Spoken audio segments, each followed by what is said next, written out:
Ces derniers mois, en pleine épidémie de COVID-19, lorsqu'on allumait la télé, la radio, dans les journaux sur Internet, on ne pouvait pas s'empêcher de voir ou d'entendre des spécialistes de la santé publique ou des représentants de différents gouvernements parler de R, nombre ou taux de reproduction, R0, nombre ou taux de reproduction de base, R de T ou RE de T, soit le R effectif ou encore nombre ou taux de reproduction effectif.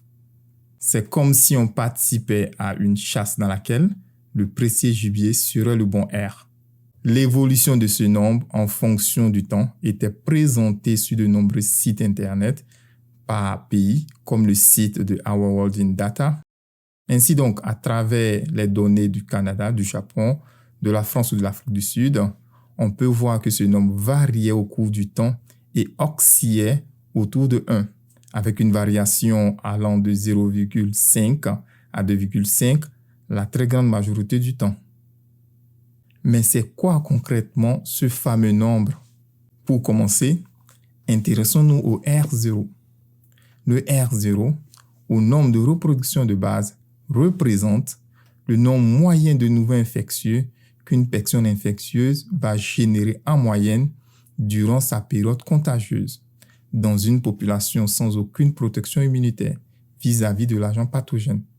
Rappelons-nous, dans les capsules précédentes, ces personnes sans protection immunitaire étaient nommées personnes sensibles. Ceci se passe durant la première partie de cette courbe que l'on a vue précédemment lorsque l'épidémie décolle. Il existe une façon de calculer ce R0. Pour cela, plaçons-nous dans le cas d'un modèle compartimental de type SIRS, c'est-à-dire que notre population est divisée en 3 groupes. Les sensibles S, les infectieux I et les résistants R. Les équations mathématiques décrivant les transferts d'individus entre ces compartiments ont été vues en détail dans la capsule précédente. Dans la population entièrement sensible, chaque infectieux va contaminer bêta individus par unité de temps. Cependant, le temps moyen durant lequel il reste infectieux est égal à 1 sur gamma plus mu.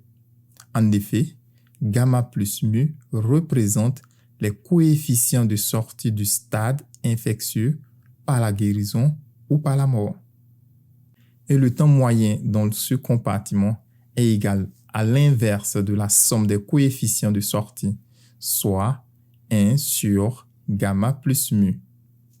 Donc, R0 est égal au nombre moyen d'individus contaminés par unité de temps bêta que multiplie le temps moyen, c'est-à-dire 1 sur gamma plus mu. On peut remarquer que si le R0 est plus petit que 1, le nombre d'infectieux va décroître jusqu'à disparaître. Il n'y aura pas d'épidémie.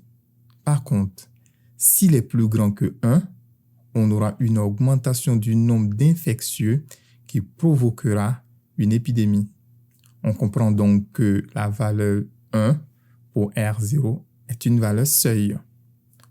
Toutefois, les conditions durant lesquelles tous les individus sont sensibles sont transitoires lors d'une épidémie et le calcul de R0 devient moins pertinent. Dans notre exemple, ceci se passe assez rapidement puisque dès 46 jours après le début de l'épidémie, déjà la moitié de la population a été infectée. Dans ce cas, c'est le nombre de reproductions effectives RE de T qui est utilisé pour suivre le déroulement des épidémies. En effet, le RE de T représente le nombre moyen de nouveaux infectieux qu'une seule personne infectieuse va générer en moyenne dans la population où certaines personnes ont déjà développé l'immunité. En d'autres termes, il représente le nombre moyen de cas secondaires générés par un cas. Cependant, RE de T, que nous nommerons par la suite simplement RE, peut se calculer à partir de R0. Il est en fait le produit de R0 et la proportion de sensibles dans notre population ST sur N. Sa formule se présente comme suit. En reprenant le même exemple, on peut calculer RE en fonction du temps. Dans ce graphique, RE commence au temps 0 à la valeur de R0, car la population est quasiment entièrement sensible. Au fur et à mesure que le nombre de sensibles S diminue, la valeur de RE chute. Mais nous sommes dans un système où il y a un renouvellement des individus dans le compartiment S, par perte d'immunité des individus R ou par naissance de nouveaux individus dans le compartiment S. Pour ces raisons, le nombre S réaugmente un peu plus tard et RE réaugmente donc aussi. Puis, comme le nombre de sensibles augmente, ceci est à l'origine de nouvelles contaminations qui initient une nouvelle vague de moindre ampleur. Il est à noter que si l'on superpose la courbe de RE et la courbe de S, elles se superposent parfaitement. En effet, nous avons vu précédemment que RE est proportionnel au nombre de sensibles dans la population. Il y a ainsi plusieurs vagues ou oscillations de RE avant que sa valeur ne se stabilise autour de 1. On dit alors que le système a atteint l'équilibre endémique. En étudiant adéquatement la courbe sur laquelle on a superposé l'évolution des effectifs dans les compartiments S et I avec l'évolution de RE, deux phénomènes importants méritent d'être mentionnés. En premier lieu, on remarque que quand RE est supérieur à 1, le nombre d'infectieux I augmente. Il y a suffisamment de sensibles dans le système pour nourrir une vague épidémique. Ensuite, l'augmentation de RE et le fait qu'il dépasse à nouveau la valeur de 1 précède toujours la réaugmentation du nombre d'individus infectieux et l'émergence d'une nouvelle vague.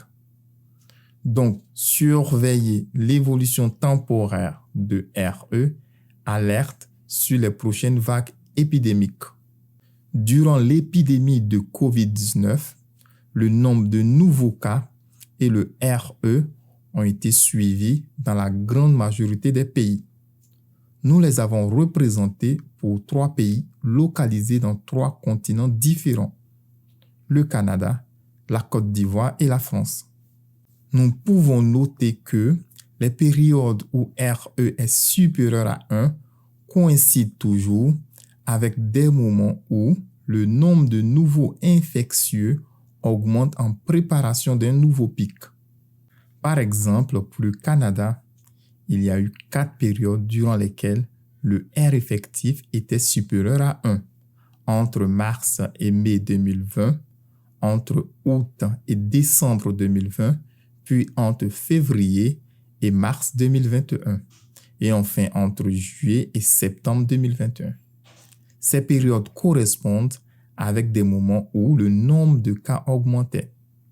De même en France, on retrouve ces 4 périodes de façon légèrement décalée, avec la même dynamique entre la valeur de RE et l'évolution du nombre de cas.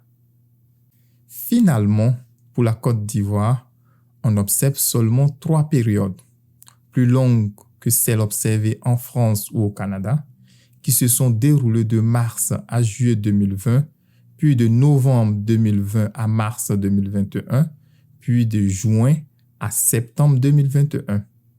Ces différences observées d'un pays et d'un continent à l'autre peuvent être causées par de multiples facteurs comme, par exemple, la distribution en âge dans la population, la façon dont les cas sont rapportés, les saisons décalées, le type de mesures de contrôle mises en place. Que devons-nous retenir de tout ça? Il faut retenir que R0 et RE sont des notions fondamentales en épidémiologie. Si R0 ou RE est strictement supérieur à 1, le taux d'incidence qui traduit le nombre de nouveaux infectieux à chaque instant va augmenter. Si R0 ou RE est strictement inférieur à 1, ce taux d'incidence va diminuer. Ainsi, l'objectif des responsables de la santé publique va être de mettre en œuvre toutes les politiques pouvant permettre de ramener le taux de reproduction en dessous de 1. Ainsi donc, ils pourront contrôler l'épidémie ou l'endémie.